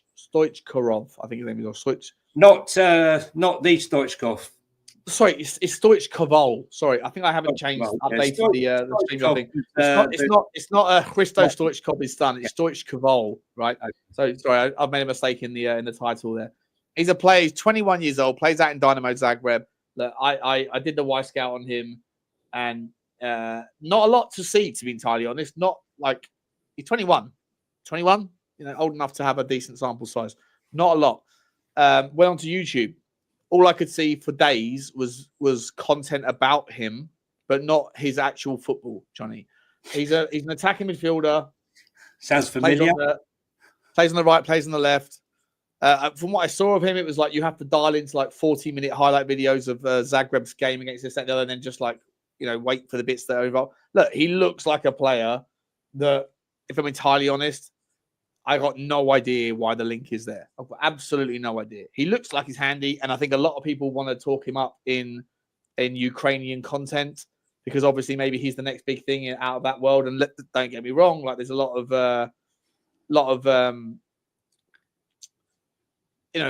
talents come out of Zagreb, and we've got a relationship with Zagreb. But my question to you is, and it harks back to this notion again that like, do we just look at the grass being greener elsewhere? Because I sit there and I did a video earlier, but there's no point in uploading it now because we're speaking about it on this show. But like, I just sit there and think like, we're blocking pathways. If to your point, which you've made correctly and fully today, I think that there is this notion that we don't know what we don't know, and these players that we have in our YouTube, they might be good enough, but if there's no pathway through, then you're never going to know. And I worry about the idea if we're going to go and sign another 21-year-old. And this guy might be cool. I couldn't see. I genuinely couldn't see whether he was that great. But I'm like, you're blocking the pathway then to Mikey Moore or to Jamie Donnelly or to Njaya or to whoever else, right? So at some point, do we just need to? Are you on the same page with me here, Johnny? When I say, when it comes to the summer transfer window, even if we're looking at the first team and we can all agree that you probably need a striker, if we can agree Richarlison is not good enough. I know you might not necessarily agree with that, but if we're looking for a striker, if we're looking for a winger or an everything in the kind of creative role, if we're looking for a six and we're looking for either a left-sided centre-back and a left-back or double, and then if Romero leaves, replace him. If that's what we need, 4 or 5 players, do we really need to go and buy 4 or 5 players? or do we stick or twist a little bit with regards giving the pathway to some of these guys? Because Jamie Donnelly might be, he's clearly too good for League One. He might not be quite ready yet, but if you go and buy a young kid, you're blocking him for 4 years. It's okay to block him for 1, so you can go and get a 30-year-old, but don't block him for 4 or 5 by bringing in a 21-year-old, right? I totally agree. And this is my issue. What's the point of having an academy and spending so much time and effort in your research and scouting and data, and then bringing in other players? I mean, listen, I'm not saying Matistel might go on to become a fantastic player, okay? But for me, why do you need that? Why do you need that? You've got players coming through. What we need basically is a 50, 60 million pound creative midfielder, because we know James Maddison, Mr. 33 and a third, will be injured, will be playing well for 33%, injured for 33%, and coming back from injury for 33%. We need a top player. Unless where we have players that we believe that have got the quality, let's buy 2-3 million pound players. 2 players. If we got 150 million pound to spend, let's go and get 2, right? Just go and get 2 players, 2 game changers. Go and get an essay. Go and get or go and get 100 million pound Gyökeres and then Angel Gomez. And then let's see what happens with Stojković. Let's see what happens. Yeah, I'm up for that, mate. I've been spouting this for a long time. Not spending 150 on 6 players. Completely agree. Yeah, I cannot be bothered with signing 5 30 million pound players anymore. Not interested. Like at this point, I want Tottenham to stick or twist, right? I know that the Declan Rice example is mooted because they didn't need 5 players. We still do. But with the absence of European football, which unless there's a miracle is likely to happen, then we're going to be limited with what we've got in terms of budgets and the stadium and all that stuff. There's no game time either, Sean. That's the worry. Mate, fantastic point. You don't need these players because you've got to have a squad rotation if you're playing 1 game a week. Correct. Right? If we qualify for the Champions League via the Europa League, then cool. All bets are off. Go again. Do what you got to do. But then you've also got 200 million pound budgets to go and work with. But if you don't, and let's presume that we won't, I don't want to see us going and dropping 25 million pound on 4 players. I'd want to see us spending 100 million pound on 2 players, a 70 and a 30, and then let the youth shine and see what happens. Right? I can't be bothered with it anymore. Of this, well, we can't afford everything and we need to solve everything. But actually, what you're doing in trying to solve everything with the limited budget is you're buying players that you don't want in a year's time because they turn out not to be good enough. Because you can't rely, just like Brighton will never be able to rely on sustainable success if they always sell their best players. Tottenham are not as good as them at identifying talent and buying 30 million pound players. They're 30 million pound for a reason. There's no secrets in football anymore. So give me 2 players for 100 million, and then we'll work with the youth for the rest. I mean, in the summer just gone, I thought the one player you have to go and sign to make us the treble, the Swedish treble, is Gyökeres. I've got nothing against Dom Solanke, right? He works his arse off. But for me, Gyökeres has age on his side. He has more strings to his bow. He's a more exciting striker than Dom Solanke by far. And what did we do? We didn't do that. We bought a guy who's older, who doesn't have as many strings to his bows. I just think that, the one player that the fan base were united on as signing was Eze. When I watched that cameo, we had this conversation the other day, right? When I was talking about Eze has still got it all. He wants to move. He needs to move. But, trying to get out of Palace, as Wilfried Zaha found out, is very, very difficult. Slave to the rhythm there. And, he comes on. he puts in 2 absolutely delicious balls in, one that Kane realised he should have made the run for, scores the goal, but he changed the whole rhythm of the game when he came on. And that's what we don't have. We don't have a guy that just picks up the ball, dances round 2 or 3 players. You know, Well, where does he fit into the system, mate? Listen, mate, Ange ain't going to be here. Right, even if he's not here, but you presume that the next guy's going to play a 4. Listen, he'll fit into a system. Don't worry. In what role? He'll fit in. He can play multiple roles. He's not one dimensional. Do you see him being a left winger? He can play off the left, yes. Yeah. Or do you see him as an 8? He can play as a or 10. He can play as a 10. Comfortable playing as a 10. Isn't he going to block? Isn't he going to block Mikey Moore? Well, you can play in the middle. You need squad. You need squad. Then Maddison, you want Maddison gone? Well, no, Maddison to accept less than minutes. It's a squad game. It's competition for places. Top teams have competition for places. This idea, he's a backup. But doesn't James Maddison already look like a frustrated player because he's not playing as many minutes because of Guehi? No, because he's not producing on a regular basis. He's in and out and he's up and down. It's as simple as that. You know, I wouldn't. Okay, how do you squeeze Guehi, Maddison, and Eze in? Then how do you squeeze them all? But there'd be rotation, but I don't put Eze and Maddison in the same ballpark personally, and neither does the England manager because one's got picked and one hasn't.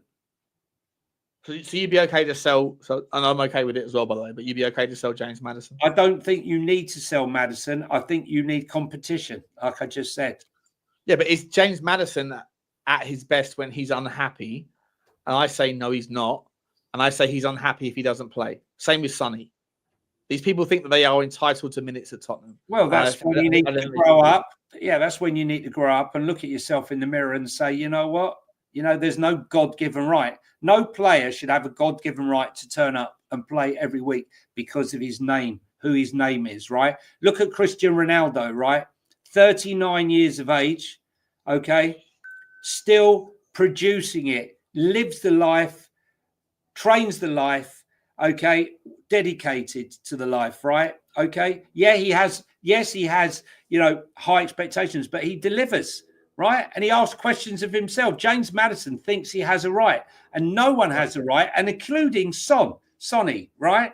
No, okay? I'm an advocate for selling Sonny in the summer, to be honest. So you know that won't go down well with a lot of fans. Fuck it, man. That's my opinion. I don't care. Let me ask you this though, right? You're an advocate for the same sort of if we don't qualify for Europe, and if we play one game a week, and there's a consequence of that scenario, we don't have 200 million to spend, we've got 100, and you also want to go down the path that I do, which is buy 2, let the youth figure out the rest. Buy 2, get 1 free. You're also suggesting that in that world, one of the guys that would be the of those 2 players that you pay up for would be for a player that already has competition for his spot. See, for me, I agree with you. I agree with you in the idea of like, in a world we don't have Europe, in a world where you only have 100 million, let's not go and buy 5, let's go and buy 2. But those 2 wouldn't include a player that already has Maddison and Guehi competing for it. So I wouldn't want Eze.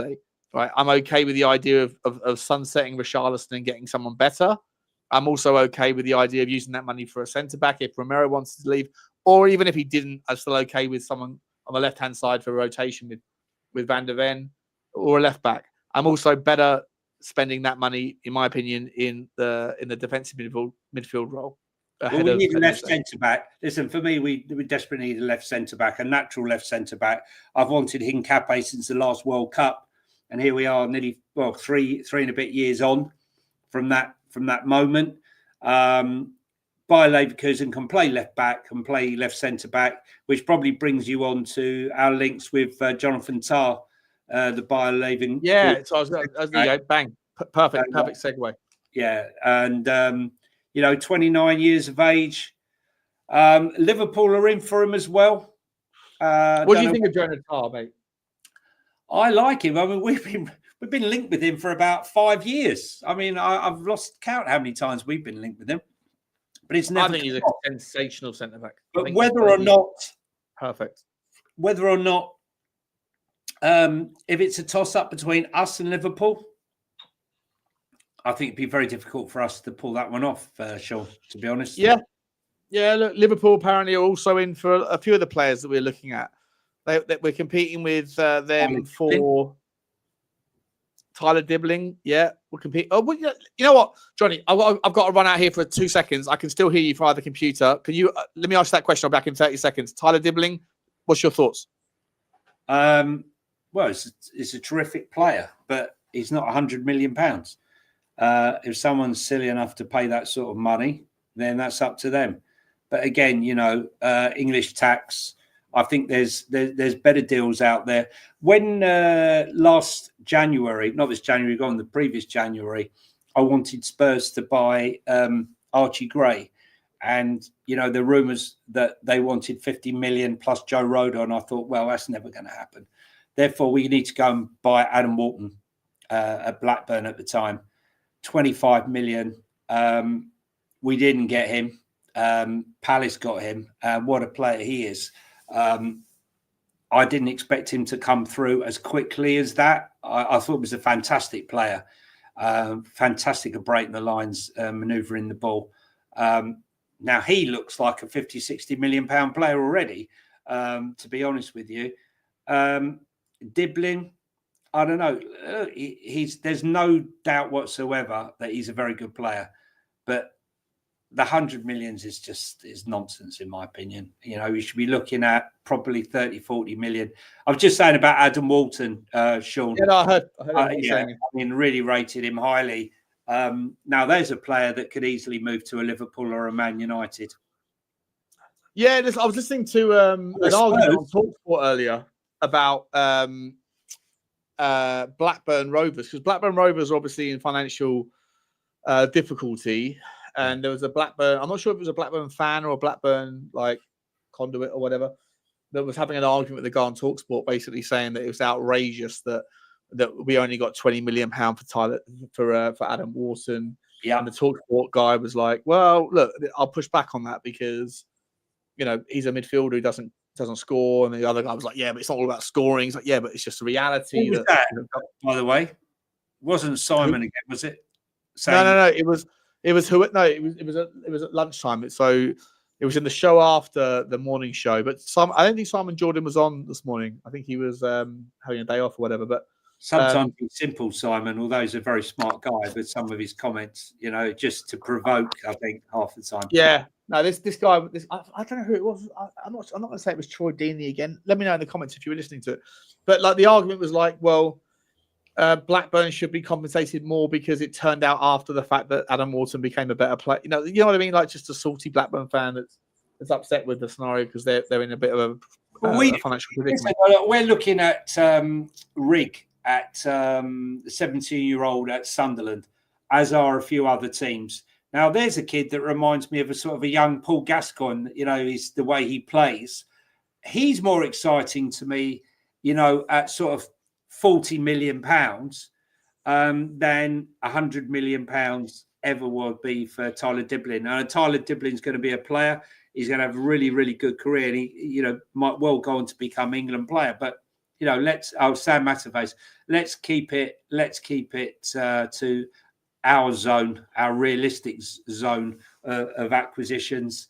And then you've got Hackney, who's another one. Hayden Hackney. Obviously, Joe Bellingham. There's a lot of players that are emerging out of the championship. You have to watch it enough to not just the highlight reels and not just the YouTube compilations to gauge the championship, because there's so much. I mean, for me, the championship is the greatest league in the game. I think it's such a fucking brilliant league, Johnny. I think it's brilliant, mate. Well, anything can happen. Do you remember when? Those are probably, well, even your age will remember that when all the foreigners came into the game, there was this worry that English football would die. There would be no room for the youth.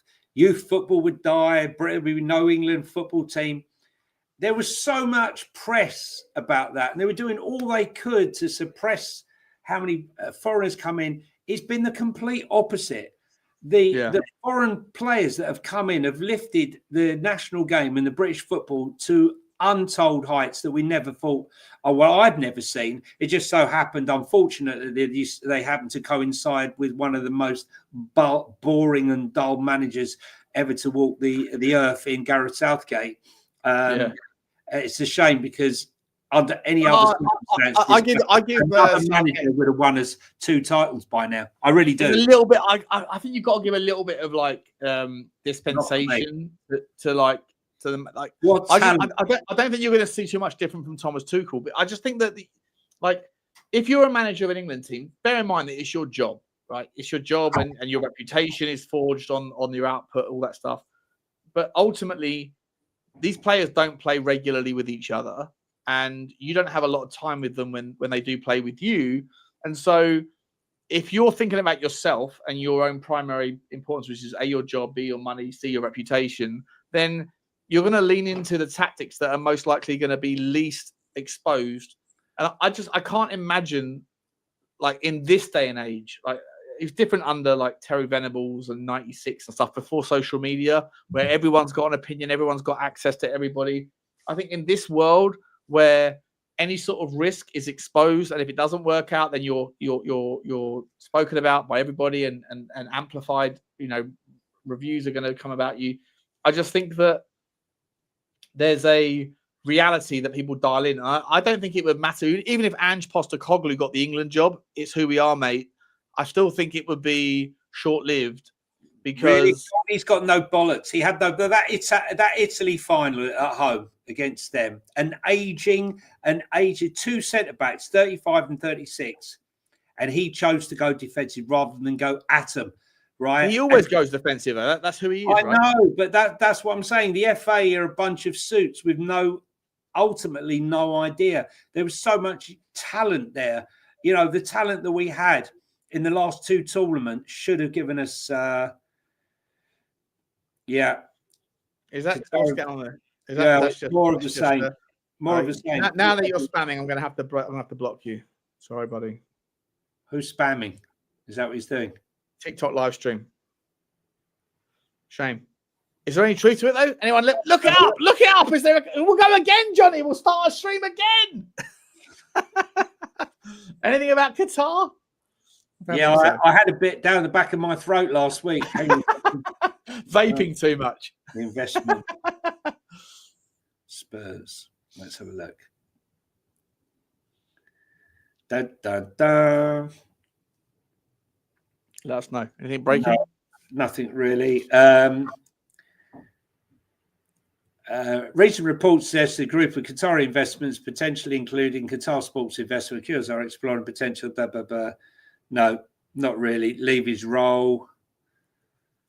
No, nothing. Nothing since February. But interesting that there was an article today, while we're on that subject, that the guy who was on the board who's been entered into the board for the ENIC investment in the Bahamas is one of the top merger and acquisition guys in that region, and they reckon he's been brought in to facilitate this deal. I'm just trying to find it now. If I can find it for you, let's see if I can find it. Well, either way, like, I'm still pretty sure that something's happening in the background, Johnny. But the news from today is obviously quite consequential. So we're saying that we came into the stream saying it's back on Paratici. We had a long debate about Paratici's value, and we both agree that he's the quintessential guy that we need. The only area where I have concerns is around how it will be reflected upon in the future, unless more than just 1 or 2 players break through to the first team. I think fans will overlook the value that element of the football club's current strategy is massively missing. If it doesn't if it doesn't manifest into players in the first team, I don't think it will matter how much we make. It will be forgotten about unless these players manifest in. And I hope they will, but we'll see. But now, then subsequently, Matt Laws has said that there's no truth to the idea that that Paratici is coming back. So that's a bit of a disappointing end to the stream, mate. But we are going to wrap it up very soon, buddy. Any last thoughts? Any last stories you want to get off your chest? I do think that ENIC need the money, right? I don't think there's any question. They need the money for the hotel. They need money for the development of the ladies' stadium at White Webs. And I think they can only do that by selling off for a proportion, whether that's just a 10% investment, which someone like QSI or QIA would be allowed to have, while still maintaining their hold on PSG. But a slow... Didn't QIA just buy a Spanish club? Yes. I'm just trying to think who it was now. Was it Marbella or... It was in Marbella. Well, yeah. Can't understand. You can understand why Marbella might be. You know what I mean? BanuseFC.com. There's a lot of money out there. I'm just trying to think now. I'm pretty sure QSI just bought. No, look, get it for you. I was just going to say, if anyone likes a good drama, BBC, The City Is Ours, right? If you think Gangs of London is good, then yeah, The City Is Ours on BBC, very, very good with Sean Bean. Malaga. Malaga. Well, it's Marbella, right? Marbella. Yeah, well, Marbella's in Malaga, but yeah, Malaga FC is the same thing. So QSI have bought into Malaga. So I don't know if that probably means that they're not that they were ever ruled in, but they're certainly probably now ruled out. So the QSI thing is probably dead, but the Qatari thing doesn't need to go away. That's a different consortium, especially if Amanda Staveley is still could be QIA. QIA. Yeah, it's the big umbrella. QSI is only the sports division of QIA, right? So listen, there's so much money swirling around now. We just don't want to jump out the frying pan and into the fire and end up with a Ratcliffe who's sacking everybody, comes into the club and sacks everybody. Nor do we want the previous owners. Let's hope we get someone decent. Sean, careful what you wish for, mate. Be careful what you wish for, Johnny. Let me get your what's going on in the world of Johnny for the rest of the week, mate. Anything to look forward to? On Spurs or anything? No. I'm enjoying a break from it all. I think we've all needed it. We need to prepare ourselves for the games ahead. I'm at Chelsea on Thursday. I'm at Southampton. Then I'm at the Frankfurt game. Then I'm at Frankfurt away. I can't believe I didn't get my ticket for Frankfurt. I didn't because I haven't got access to my email that my Spurs account is associated with. I didn't get I haven't even. Yeah, so I'm not going to the home game. Well, at least I haven't got it right now. Well, speak to me. Yeah, well, I'll sort you out. Yeah. Oh, nice. All right. Nice one, buddy. All right, guys, listen, I want to say massive thank you to everyone. Get over to Talking Tottenham 1882. Get over to Johnny X3232 on Twitter. Get over to Football Inc. if you come through Spurs Talk Show. Get over to Spurs Talk Show if you came through Football Inc. And depending on what's going on with some personal stuff with my mum, who's in hospital right now, shout out to her. I hope she's okay. And if I can go and pick her up and bring her back, you might even see, guys, later on tonight, in about 5 or 6 hours, you might even see a conspiracy or two over on Sean Butler TV. You never know. Your mum was going to pop on and stream with you for a minute. No, it's not her thing. Well, maybe it would be her thing. I don't know. Maybe we'll find out. But either way, guys, there's been 400 people here the whole afternoon. Love to see you all. Thank you very much for all of your support, as always. And the news will come thick and fast. If there's anything to break, we'll break it here. Johnny and I are little bits of peanut butter and jam. Sometimes the bread is what's required to make the sandwich taste spectacular, but it's a couple that aren't going anywhere anytime soon. Today, Johnny and I had it wasn't even a disagreement, Johnny. It was just more like in the end.